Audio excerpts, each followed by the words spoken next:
మన Chiranjeevi vascular and multi specialty hospital దేశంలోనే best vascular and endovascular facilities and all multi specialty care. ఇప్పుడు ఈ పూజలు ఇవన్నీ కొంచెం పక్కన పెడితే ప్రతి ఒక్కరి లైఫ్లో మనం ఒక పని మొదలు పెట్టేటప్పుడు సక్సెస్ అవ్వాలని మొదలు పెడతాం. లైక్ మీ విషయంలోనే ఎంతోమంది వస్తున్నారు, సక్సెస్ రేటు కనిపిస్తూ ఉన్నా ఎక్కడో ఒక ఫెయిల్యూర్ ఉంటుంది, ఖచ్చితంగా ఉంటుంది, బెడిసి కొడుతుంది. అలాంటి ఫేసెస్ ఏమైనా ఫేస్ చేశారా? చాలా ఉంటాయి. ఉదాహరణ, అలా బెడిసి కొట్టడానికి ప్రధానమైనటువంటి కారణము వాళ్ళు డేట్ ఆఫ్ బర్త్ తప్పు చెప్పడం. ఉదాహరణ ఏమవుతుందంటే, ఇప్పుడు 1975లో పుట్టినటువంటి వ్యక్తి డేటు మంత్ కరెక్ట్ చెప్తాడు, జనవరి 17, 70 అంటాడు. కానీ అతను పుట్టేది జనవరి 15, 69 కానీ 71 కానీ ఉంటుంది. అప్పుడు నక్షత్రం మారిపోతుంది. సో మన ప్రిడిక్షనే తప్పవుతుంది. సో నేను వేసుకున్న అంచనా అంటే ఎంత తేడా ఉంటుంది అంటే, ఒక హార్ట్ పేషెంట్ ఈసీజీకి హార్ట్ ప్రాబ్లం లేనటువంటి ఈసీజీకి ఉన్నంత తేడా వస్తుంది. సో నాకు గ్రిప్పు దొరకదు జాతకంలో, నేను వేసిన అంచనా తప్పు. రెండోది, సంకల్పం అనేటువంటిది తెలుగు సాంప్రదాయంలో అతిపెద్ద తప్పు ఏంటంటే, నక్షత్రం లేకుండా సంకల్పం చెప్పడం అనేది తప్పు. మేము స్టార్ట్ చేసిన తర్వాత ఇవాళ తెలుగు రాష్ట్రాలలో చాలామంది నక్షత్రాలు చెప్తున్నారు. ఇంతకుముందు నక్షత్రాలు చెప్పేటువంటి వాళ్ళు కాదు. నక్షత్రం చెప్పడం తమిళనాడు సాంప్రదాయం. దాన్ని నేను నార్త్ ఇండియా కూడా పబ్లిసిటీ చేసిన. ఇవాళ కామాఖ్యలో కూడా నేను అందరు జనాలు నక్షత్రం రాస్తున్నారు. అది కూడా నా వల్లనే జరుగుతుంది. అంటే ఇప్పుడు నువ్వు వచ్చినావు, ఏదో ఉంది, పేరనేని గోత్రోద్భవస్య, చెట్ల గోత్రం, పేరినేని గోత్రోద్భవస్య మహేష్ బాబు నామధేయస్య మఖా నక్షత్ర జాతకస్య అంటే మహేష్ బాబుది మఖా నక్షత్రము, పేరినేని గోత్రము. ఇది క్లారిటీ. ఇట్లా నక్షత్రాలు కలిపి చెప్పడం అనేటువంటిది మా సాంప్రదాయం. అంటే మేము తమిళనాడు సాంప్రదాయాన్ని ఓన్ చేసుకొని ఇక్కడ నక్షత్రాలు చెబితేనే ఫలిస్తాయి అనేటువంటి ఉద్దేశంతో దీన్ని మేము సినిమా ఇండస్ట్రీలో ప్రయోగం చేసినాం. సినిమా ఇండస్ట్రీలో నక్షత్రాలు చెప్పకుండా ఎవరి గోత్రము చెప్పబడదు. ఖచ్చితంగా గోత్రముతో పాటు నక్షత్రం చెప్పవలసిందే. అట్లనే మేము పూజలు నిర్వహించుకున్నా మా నక్షత్రాలు చెప్పుకుంటాం. సో నక్షత్రం చెప్పినప్పుడు మాత్రమే రిజల్ట్ వస్తుంది, లేకపోతే రిజల్ట్ రాదు. అందుకని ఇక్కడ ఈ నక్షత్రాలు చెప్పి సిస్టమేటిక్గా పూజలు చేయించి రిజల్ట్ కూడా బాగా వస్తుంది. ఒకవేళ నేను నక్షత్రం తప్పు చెప్పింది అనుకో, రిజల్ట్ ఎట్లా వస్తుంది? రాదు. ఉదాహరణ, ఇప్పుడు ఉదాహరణ ఏదో మేషరాశి అశ్విని నక్షత్రము, అది మీనరాశి అయిందనుకో, రిజల్ట్ ఎట్లా వస్తుంది? అదొక ప్రాబ్లం. సో ఇలాంటి రెండోది ఏంటంటే, అన్నిటికంటే ముఖ్యం ఏంటంటే, ఈ వామాచారంలో ఈ పూజలలో నమ్మకం లేకపోతే ఫలించవు. నమ్మాలి ఫస్ట్. నువ్వు సరెండర్ చేయి దేవుని, నువ్వు అక్కడ సరెండర్ చేసుకో. నువ్వు దేవుడికి, నువ్వు ఈవెన్ వెంకటేశ్వర స్వామి దక్షిణాచారంలో కూడా వెంకటేశ్వర స్వామికి నువ్వు సరెండర్ అయితే ఆయన కూడా కాపాడతాడు. అట్లనే వామాచారంలో కూడా నువ్వు సరెండర్ అయిపో. అంటే ఇక నువ్వు సమర్పించుకో, ఇక నువ్వు చూసుకుంటావమ్మా, నాకు ఏం లేదు, ఇక నాకు వద్దుగా, నేను చేసేది నేను చేస్తున్నా, ఇక నాకు నువ్వు ఉన్నావు, నాకు అమ్మవారు నువ్వు ఉన్నావు, నువ్వు చూసుకుంటావు అంతే. ఇప్పుడు నాకు కష్టం వచ్చినా నేను అమ్మవారి దగ్గరికి పోయి అదే చెప్పుకుంటా, అమ్మ నువ్వు చూసుకుంటావు, నాకు ఎందుకు ఇంకా లొల్లి. ఇంతమందికి కష్టాలు వచ్చినప్పుడు తీర్చే నాకు కష్టం వస్తే అమ్మవారు ఊరుకుంటుందా? ఊరుకోదు. సో అట్లనే మీరు కూడా నా దగ్గరకు వచ్చే వాళ్ళు కూడా ఇక్కడ రెండు కావాలి. ఆల్రెడీ నమ్మి నా దగ్గరకు వస్తున్నారు. ఎందుకంటే నేను మొదలే చెప్తున్నా, నేను ఐఎమ్ నాట్ కమర్షియల్ అంటున్నా. రెండోది, నేను ఎక్కడ పబ్లిసిటీ చేసుకోనని చెప్తున్నా, నేను ఎక్కడ యాడ్ లేనని చెప్తున్నా, ఎక్కడ టీవీ ప్రమోషన్ కార్యక్రమాలు ఉండవని చెప్తున్నా. ఓన్లీ వేణుస్వామిని బ్యాటింగ్ చేసే కార్యక్రమాలే వస్తాయి టీవీలలో, వాటినే చూడండి. వేణుస్వామి మంచోడు కాదనుకోండి, వేణుస్వామికి నాలెడ్జ్ లేదనుకోండి. అయినప్పటికీ మీ జ్ఞానం మిమ్మల్ని అంగీకరిస్తే, మీ జ్ఞానం మీకు పర్మిషన్ ఇస్తే నా దగ్గరికి రండి. నా దగ్గరకు వచ్చి నన్ను నమ్మినప్పుడు నేను చెప్పే రెమెడీస్ కూడా నమ్మండి. నమ్మి నేను చేసిన కార్యక్రమాలు చూసుకోండి. But it will take time. Maybe ఒకళ్ళకు 3 నెలల పనిచేసేది ఒకళ్ళకు 6 నెలలు పట్టవచ్చు. బట్ రిజల్ట్ అయితే ఉంటుంది. కానీ పర్సంటేజ్ మిస్ అవుతుంది. ఎక్కడ మిస్ అవుతుంది అంటే, ఉదాహరణ, నేను ఒక 100 కేసులు నేను తీసుకుంటే ఒక 5 నుండి 8 కేసులు ఫెయిల్. ప్రతి 100లో 5 నుండి 8 కేసులు ఫెయిల్. అవి ఇంకా మానవ తప్పిదం కావచ్చు. అంటే మానవ తప్పిదం అంటే ఇప్పుడు మనం రాసుకున్న డేట్ ఆఫ్ బర్త్లు కావచ్చు, లేదా నక్షత్రాల తప్పు కావచ్చు. కొన్నిసార్లు మనకు నాలెడ్జ్ లేక, ఇప్పుడు ఉదాహరణ, అమెరికాలో మార్నింగ్ 8 o'clock పుట్టిర్రు అంటే టైం డిసైడింగ్ ఫ్యాక్టర్ డిఫరెంట్గా ఉంటుంది. నేను లగ్నాన్ని డిసైడ్ చేసినట్టు ఎవరు చేయరు. నేను అమెరికా ఫ్యాక్టర్లో నేను నక్షత్రం ఒకటేస్తా, లగ్నం ఒకటేస్తా. అంటే చాలా డిఫరెంట్గా ఆలోచించాల్సి వస్తుంది. అంటే ఎంత తేడా ఉంటుంది అంటే, పొద్దున సూర్యుడు ఉంటాడు, రాత్రి చంద్రుడు ఉంటాడు. ఈ రెండింటిని నువ్వు డిసైడ్ చేసి మధ్యాహ్నం చంద్రుడు కనిపిస్తాడా? కనిపించాడు. క్వశ్చన్ చేస్తే నువ్వు అడిగినావు అనుకో, చంద్రుడు ఉన్నాడా స్వామి అంటే, ఉన్నాడు కానీ కనిపిస్తలేడు. సో అంత తేడా ఉంటుంది అనలైజేషన్లో.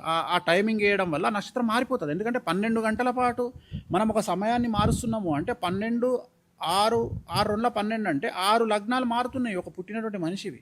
సో ఇలాంటి ఎక్కడైనా మిస్టేకులు జరిగినప్పుడు అచీవ్ చేయలేము. రెండవది ఏదైనా మానవ తప్పిదం అచీవ్ చేయలేము. లేదు నేను ఎక్స్పెక్ట్ చేసిన దానికంటే భయంకరమైన దరిద్రంగా ఉందనుకో అవతల వ్యక్తి యొక్క జాతకం, చాలా ఎక్స్ట్రీమ్ ఉందనుకో, అంటే ఇక మూర్ఖంగా పోతుండనుకోవాడు, ఇక మనం ఏం చేయలేము. మూర్ఖంగా అంటే ఇప్పుడు నా దగ్గరికి చాలామంది ఏం చేస్తారంటే ఫస్ట్ వేరే వేరే జ్యోతిష్కులకు చూపించుకొని నా దగ్గరికి వస్తారు. వచ్చిన తర్వాత వాళ్ళు ఏమంటారంటే నేను జాతకం చూసి ఓకే వీడికి వాహన ప్రమాదం కనిపిస్తుంది కదా అంటారు, అంటే వాహన గండం కనిపిస్తుంది కదా అంటారు. అన్న తర్వాత ఇది వేరే పంతులు చెప్పిండు. నేనేమన్నా అంటే కొన్ని రూల్స్ అండ్ రెగ్యులేషన్స్ పెడతా. నేను పూజ చేస్తా కానీ నేను చెప్పింది నువ్వు పాటించాలి. 2 వీలర్ అవాయిడ్ చేయి ఫస్ట్. ఎందుకంటే నీకు వాహన ప్రమాదం ఉంటే జనరల్గా వాహన ప్రమాదంలో రిస్క్ జరిగేది 2 వీలర్ మీదే జరుగుతుంది. ఎందుకంటే కార్ల యాక్సిడెంట్ అయితే బ్రతకడానికి అవకాశాలు ఎక్కువ, 2 వీలర్ మీద అవకాశాలు తక్కువ. ఇంకోటి హెల్మెట్ లేకుండా ప్రయాణం చేయకు. ఇవన్నీ నేను చెప్తా. ఇంకా అవి కూడా వదిలేసి వాడు ఇంకా 180 స్పీడ్లో 2 వీలర్ మీద పోయిండు అనుకో ఎక్కడనో, ఇది మన స్వయంకృత అపరాధం. సో ఇట్లా జరిగే అవకాశాలు ఉంటాయి. బట్ ఏది తీసుకున్నా ఓవరాల్గా 100 కేసులలో ఒక 5 నుండి 8 కేసులు అయితే ఫెయిల్యూర్ ఉంటుంది ఖచ్చితంగా, మిగిలిన వాటిలో సక్సెస్ ఉంటుంది. బేసిక్గా ప్రతి ఒక్క పర్సన్కి కొన్ని కంప్లైంట్స్ ఉంటాయి గురుగారు. ఒక్కొక్కరు ఒక్క సమస్యతో వస్తుంటారు. కొంతమంది ఏంటంటే నాకు నరదిష్టి ఎక్కువ ఉంది, నరాతరిష్టి ఎక్కువ ఉంది, శత్రుత్వం ఎక్కువ అయిపోతుంది, సో నేను తగ్గించుకోవాలి ముందుకెళ్ళాలంటే, మరి దానికి మీరు పూజలు చేస్తారా అంటుంటారంట చాలామంది. ఇంటి వీటికి కూడా పూజలు ఉంటాయా, మీరు చేస్తారా? శత్రుత్వం ఎలా పోతుంది? ఇప్పుడు నన్ను ద్వేషించేవాడు కంటిన్యూగా ద్వేషిస్తానే ఉంటాడు, లేదు నాకు నరదిష్టి పెట్టేవాడు కంటిన్యూ. రోజుల తర్వాత ఒక మంచి ప్రశ్న అడిగిన తల్లి, శత్రువుకు డెఫినేషన్ లేదు. ఇవాళ నిన్ను నఖశిఖ పర్యంతం పరిశీలించిన తర్వాత నేను నఖశిఖ పర్యంతం అంటే ఏంటి? నఖము అంటే గోరు, శిఖము అంటే వెంట్రుక, వెంట్రుక నుండి పాదానికి సంబంధించిన గోరు వరకు నేను నిన్ను చూసిన తర్వాత నేనే ఒక అమ్మాయినైతే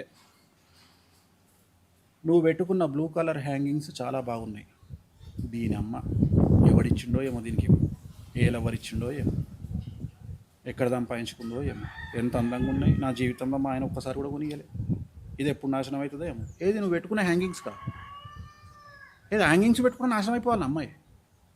ఇది ఒక అమ్మాయి. నెక్స్ట్ ఇంకో అమ్మాయి యాపిల్ వాచ్ పెట్టుకుంది. నా లవ్వర్ గాడు ఇప్పటివరకు నాకు యాపిల్ వాచ్ అయిపోయాలి, 17 Pro Max. అమ్మా ఇది ఎప్పుడు నాశనం అయిపోతుందో ఏమో, వితౌట్ రీజన్. దాంతో నీకు పంచాయతీ ఉందా? చెప్పు తల్లి, మాట్లాడితే ఇది కెమెరా త్రూ వెళ్తుంది బయటికి. ఇప్పుడు నువ్వు 17 Pro Max కొనుక్కుంటే నాకేం మాయ రోగము లేదు కదా, నా సావు నేను రావచ్చు కదా. ఇది ఒక బాధ. అమ్మా XUV 700 నుండి దిగింది, దీని జీతం ఎంత? 60,000. దీనికి ఎక్కడిది? ఏం తప్పు చేసి సంపాదించిందో, రైట్? నువ్వు మీ ఇంట్లో పొలం అమ్ముకోనో, మీ ఊర్లో ఒక 1/2 ఎకరం పొలం అమ్ముకోనో వచ్చి కారు కొనుక్కున్నావు నువ్వు, ఓకే? ఇది కూడా ఏడిపోయి. ఇప్పుడు దీనికి రీజన్ ఉంది ఏదైనా? లేదు. రీజన్ ఉందా? లేదు. రెండవది, నువ్వు కష్టపడి 40 లక్షలు సంపాదించినావు. మీ సొంతం కజిన్ ఏం చేసుకుంటే 3 రూపాయలు ఇంట్రెస్ట్ వస్తుంది అనగానే లటక్న టెంప్టే ఇచ్చేసినావు. వచ్చేటప్పుడు 4 సంచుల స్నాక్స్ తీసుకొచ్చింది మీ ఇంటికి, తీసుకొచ్చి పెట్టింది. ఒక చికెన్ బిర్యానీ తెచ్చింది, మటన్ బిర్యానీ తెచ్చింది, నేను దువ్వంగానే నువ్వు ఆ దువ్వుడుకు పడిపోయి ఏం చేసావు? 40 లక్షలు ఇంట్రెస్ట్కి ఇచ్చినావు. ఇచ్చిన తర్వాత వెళ్ళిపోయింది. ఇస్తా అన్నది 4 నెలలకు, 4 సంవత్సరాలు అయింది, ఇయ్యలేదు. నువ్వు అడగగానే ఏం చేస్తుంది? అత్త తెలుసా హైదరాబాద్ ఏం చేస్తుందో? తక్కువ పని చేసి సంపాది 40 లక్షలు ఎక్కడిది స్టార్ట్? అవునా? ఇక్కడ ఏం శత్రుత్వము? పర్సనల్గా ఏమి లేదు. ఏమనుందా? లేదు. కానీ కొంతమంది పర్సనల్గా అటాక్ చేసే వాళ్ళు ఉంటారు. నేను అన్ని చెప్తున్నా. ఫస్ట్ ఇవి అయిపోయినాయి. ఇప్పుడు ఇక్కడ నువ్వు డబ్బులు ఇవ్వడం వల్ల వచ్చినటువంటి పెంట ఇది. నీకు అర్థమైందా? ఇప్పుడు నీ వాచ్ చూసి ఏడవడము, నీ సెల్ ఫోన్ చూసి ఏడవడము నీకు సంబంధం లేదు. బట్ నీ చేతులారా నువ్వు చేసుకున్న పెంట ఏంది? నువ్వు ఆమెకు డబ్బులు ఇవ్వడం వల్ల, సహాయం చేయడం వల్ల నీకు ఆమె శత్రువుగా మారింది. ఈ శత్రువు కొన్ని తరాల పాటు ఉంటుంది, ఈ శత్రుత్వం. అట్లనే నువ్వు ల్యాండ్ కొన్నావు, ఆ ల్యాండ్ నాది అని ఎవడో కేసేసిండు నీ మీద. లేదు మీ నాన్నగారి తాలూకా ల్యాండు మీ నాన్న నీకు 2 ఎకరాలు ఇచ్చిండు, ఆ 2 ఎకరాలు నాది అని మీ చిన్న ఆయన నీ మీద కేసేసిండు. శత్రుత్వం. అర్థమైందా? ఇది కారణభూతమైనటువంటి శత్రుత్వం. ఇంతకుముందు నేను చెప్పినటువంటి కారణభూతమైన శత్రువు కాదు. ఒక భార్యాభర్తలు సినిమాకి వెళ్ళడము చూసి ఏడుస్తుంది అంటే పక్కింటిది, ఇది కారణం లేకుండా ఏడుస్తుంది. జనాలు ఎందుకు ఏడుస్తారు అంటే మనవాడు ఎప్పుడూ బాగుపడవద్దు అని జనాలు అనుకుంటారు. అసలు జనాలు హ్యాపీగా ఎప్పుడూ ఫీల్ కారు. అసలు తల్లిదండ్రి తప్ప ఈ ప్రపంచంలో ఎవరు ఫీల్ గారు. ఆ తల్లిదండ్రులు కూడా 50% ఫీల్ అవుతారు. ఆ తల్లిదండ్రులు కూడా ఎవరి దగ్గర డబ్బు ఉంటే వాన్నే ఎక్కువ ప్రేమిస్తారు. సో ఇదంతా ఒక సిస్టమేటిక్గా జరుగుతుంది. ఇక్కడ నరదృష్టి అనేటువంటిది కారణంలో ఉండొచ్చు, కారణం లేకపోవచ్చు, కానీ వీటికి కూడా పరిష్కారం ఉంటుంది. ఇప్పుడు ఒక సీఎంను ఇంకో సీఎం ఓడగొట్టాలనుకుంటాడు, ఒక ఎమ్మెల్యేని ఇంకో ఎమ్మెల్యే ఓడగొట్టాలనుకుంటాడు, ఒక సర్పంచ్ని ఇంకో సర్పంచ్ ఓడగొట్టాలనుకుంటాడు, ఒక హీరోను ఇంకో హీరో ఓడగొట్టాలనుకుంటాడు. సినిమా ఇండస్ట్రీ గురించి గత 1989లో ఫస్ట్ సినిమా ముహూర్తం చేసినటువంటి వేణుస్వామికి 2009లో లాస్ట్ సినిమా ముహూర్తం యోగి సినిమా చేసినటువంటి వేణుస్వామికి సుమారు 30 ఏళ్ళ అనుభవం ఉంది. ఈ 30 ఏళ్లలో ఇండస్ట్రీలో నేను చాలామందిని చూసిన. నువ్వు నమ్ముతావో నమ్మవో, ఒక హీరో సినిమా ఫెయిల్ కాగానే శుక్రవారం నాడు రాత్రి 10 మంది కలిసి మందు బాటిల్ ఓపెన్ చేసుకొని 10 రకాల స్నాక్స్ పెట్టుకొని ఎంజాయ్ చేసే సంస్కృతి మన తెలుగు ఇండస్ట్రీది. ఒక ప్రొడ్యూసర్ సినిమా ఫెయిల్ కాగానే కొంతమంది ప్రొడ్యూసర్లు కూర్చొని దావతులు చేసుకునే సంస్కృతి మన తెలుగు ఇండస్ట్రీది. సో అక్కడ కూడా ఉంది కదా. బాలీవుడ్లో మరీ ఘోరం. బాలీవుడ్లో ఒక హీరోయిన్ సినిమా హిట్ అయింది అంటే 2-3 హీరోయిన్లు కలిసి డబ్బులు స్పాన్సర్షిప్ చందాలు వేసుకొని మరీ బ్లాక్ మ్యాజిక్ చేపిస్తారు. ఆడ సిరీస్లే వచ్చినాయి, రాజ్ 1, 2, 3 అని సినిమా సిరీస్లే వచ్చినాయి. ఆడ బ్లాక్ మ్యాజిక్ అంటే వాళ్ళ మీద ప్రయోగాలు చేపిస్తారు.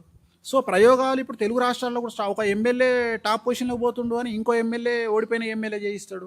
ఒక సీఎం గెలవద్దు అని ఇంకెవరో పూజలు చేయిస్తారు. సో ఇది నమ్ముతారా, నమ్మకపోతారా, నమ్మలేకపోతారా, ఇదంతా మూఢత్వం అంటారా, ఇదంతా మీ బొంద మీకు వదిలేస్తున్నా. మీకు తగిలితే కానీ మీకు అర్థం కాదు. ఇప్పుడు 40 మంది ఒక హోటల్లో మంచినీళ్ళు తాగుతారు గ్లాసుల్లో, ఒక్కడికే జాండీస్ అవుతాయి అంటే పస్కలు అవుతాయి. మరి 39 మందికి ఎందుకు కాలేదు అంటే అర్థమైందన్న లాజిక్. అవే నీళ్లు తాగిరు, అవే గ్లాసులో తాగిరు. వీళ్ళకు రెసిస్టెన్స్ పవర్ ఎక్కువ ఉంది, వానికి లేదు. అట్లనే ప్రయోగం అనేటువంటిది జరిగిన తర్వాత అది ఎక్కడనో 10% అటాక్ అవ్వచ్చు, 30% అటాక్ అవ్వచ్చు. అట్లనే నరదృష్టి అనేది నీ మీద పడి ఏడ్చిన తర్వాత అందుకనే ఏం చేస్తారు, ఇంటికి రాగానే ఇవాళ కూడా జనాలు ఏమన్నా అనుకొని మన ఇళ్ళల్లో ఇవాళ కూడా నువ్వు బాగా తయారైపోయి ఇంటికి వచ్చిన తర్వాత మీ అమ్మ నీకు దిష్టి తీస్తుంది రా బిడ్డ అని. లేదు నువ్వు బయటకు వచ్చేటప్పుడే కాటుక తీసి కాళ్ళలో పెడుతుంది, లేదా చెవు వెనకాల పెడుతుంది. లేదు ఇక రెగ్యులర్గా దీంతో టార్చర్ ఉంది అని కూడా ఎడమకాలికి నల్లదారం కడుతుంది. అవునా? కడుతున్నాం కదా. అంతెందుకు బొట్టు దేనికోసం పెడుతున్నావు? దిష్టి కోసమే కదా. సడన్గా నీ మొత్తం ఎక్కడికి పోకుండా డైరెక్ట్గా నీ బొట్టు మీదకే పోవాలి లుక్ అనే ఉద్దేశంతోనే బొట్టు పెడుతున్నాం కదా. అట్లనే ఇంటి కన్స్ట్రక్షన్లో ఉన్నటువంటి ఇంటికి దిష్టి బొమ్మ ఎందుకు పెడుతున్నావు? పెద్ద వాళ్ళు పెడుతున్నారు కదా. ఇవన్నీ నమ్మకాలు, ఇవన్నీ నిజంగా జరుగుతున్నాయి. సో అంత పెద్ద తిరుపతి వెంకటేశ్వర స్వామికే రోజుకు 10 సార్లు దిష్టి తీస్తారు కదా.